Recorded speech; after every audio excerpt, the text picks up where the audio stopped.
Tonight on Tiller's Bourbon Challenge, we're drinking Elijah Craig 18 year. Welcome back to another Tiller's Bourbon Challenge. All right, so like Richard said, we're drinking Elijah Craig 18 proof.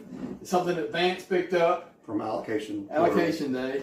So we got myself, Randy Tiller, we got Rob, Vance, and Richard all here tonight. So you want to talk more about this, Vance?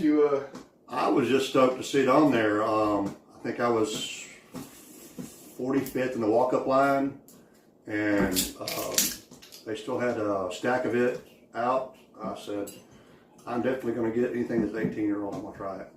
Yeah, I've been wanting to try this, and this is a fresh crack. If you just saw, Richard just took the plastic off the top. And I don't really know a whole lot about the Elijah Craig 18, other than it's obviously was aged for 18 years. Yeah, and this one was bottled in October of 2024 out of barrel number 7,124. Like that means anything to me. Well, but just for you guys. I will tell you that after this last distillery tour, how much of a barrel That's okay. will be gone. I'll be happy. Yeah. To produce 18 years. He said, you'll get a full barrel, you might end up with a quarter of a barrel. Oh yeah, I can imagine. That's what they call the devil's cut. Devil's cut. Yeah, there's evaporation, obviously.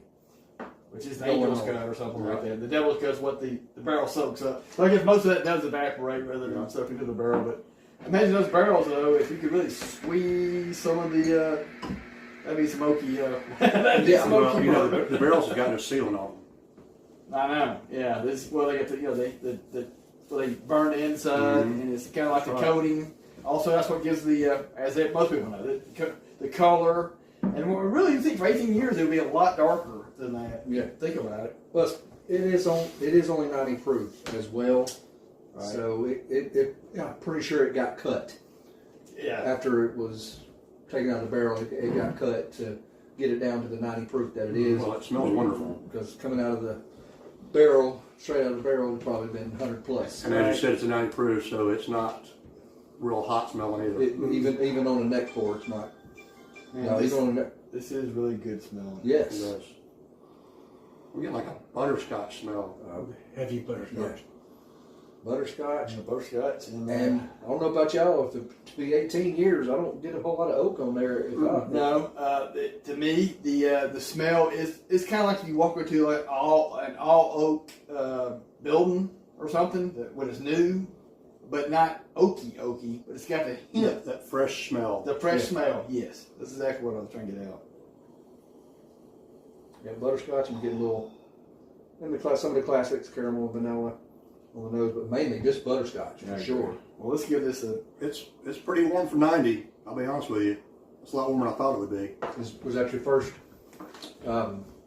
straight shot of bourbon this evening? Unfortunately, no. The wedding reception I went to, all they had was black Jack Daniels. So my palate might be ruined for the night. Yeah, I can understand that.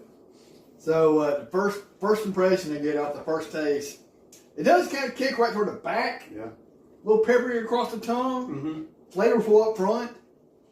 But usually it's the second taste that gives y'all a flavor though. It is, and that second one's pretty smooth. I'm still getting butterscotch, but I can taste a hint of oak, very light. Yes, at the very end. Yes. That's what I mean, just a hint. Yeah. To me, just a hint of the aftertaste on it. Yes. It was 18 years. You think that oak would be much more impactful? Yeah. Matter of fact, that kind of kept me away from some of the older ones, thinking because some of them I've tried. Yeah, not even nowhere near that age. You've been way too oaky. That's unbelievable that this is not that oaky though. But all that.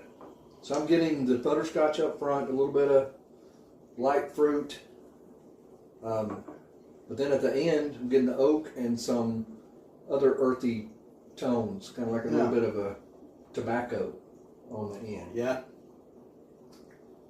Just a hint of leather, hint of tobacco. On the end. On the end. Yeah. Sweet up front and earthy on the back. And that's rare. I know. I don't get that kind of thing. It's usually all fruit or all. It's either all sweet or all earth. In most cases, and this one's got the sweet on the front and the earthy tones on the end.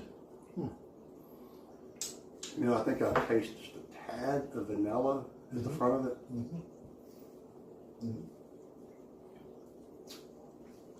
All right. Well, I appreciate you, Vance, for just not getting in trouble for. Yeah, and like you said, he got his bottle at ABC store at the allocation day, which is pretty close to what I'd say the MSRP price should be. I don't know what the aftermarket price we go from this, but most of you out there, just show up close. But The quick backstory is my wife was out of town and she goes, she comes Monday, she goes, did you go to the state store? I said, yeah. She goes, do you know what you spent? And I said, no. She goes, okay. It was pretty close to $400. I went, oh, I'm glad to get back in line for the second trip then. that's this bottle plus 2 others. Yeah, So you had to buy her something good on her next birthday. That's right. Okay, so we've all tasted it. What ratings would you give this? I'd give it an 8. Yeah, I was going to say 8.5. Yeah, I'd say 8. 8's a good one. Yeah, definitely 8. Like you said, maybe 8.5. Kind of lingers It's somewhere. not in over the the top. I wouldn't go out and hunt for it. No. But Okay, so this was like, what do we say, $200? $250, something like that. I don't even remember. It was this last quarterly. So Okay, do you think it was worth that price?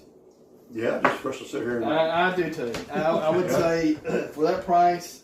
when somebody else buys it, hell yeah. Exactly. and that's why I said I appreciate Vance for this one. Okay, well, I'll be honest. When I went through, which was a lot later, like he went through late, this bottle was still sitting there. Not this particular bottle, but it was at a different store. There was a few of them still sitting there. It's probably because of the price. Yes. And I thought twice about getting it, and I thought, If I remember correctly, it is $250, $249.99. and then right after I went you out of through, your mind?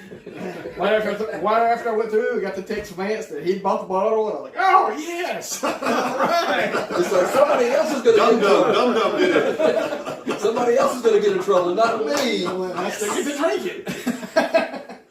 All right then. So I guess we all agree, right between 8, 8.5, and I gave it an 8. Go ahead. As you buy the next bottle and we'll sit and drink some more of it. who knows? And I think the reason I did give it get it an 8.5 is because of the uniqueness for the both sides flavor. Right. You know, the sweetness up front and the earthy tones in the back. It's very, very rare. That's why I gave it 8.5. So This is definitely the best 18-year bourbon I've ever drank.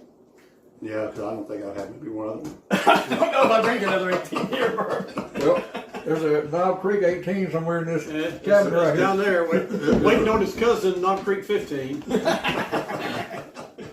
So that'll be a good comparison. Yeah. Knob Creek 18 and Yes. Lodge Craig 18 That's at some point in the very true. future. Yeah. Mhm. All right, fellas. All right. So we know some of you probably had this. In the comments, let us know what you think of it. And until then, we'll see you in the next Bourbon Challenge. See ya. Thank you so much for watching. Please like, please subscribe, and we'll see you again. Bye.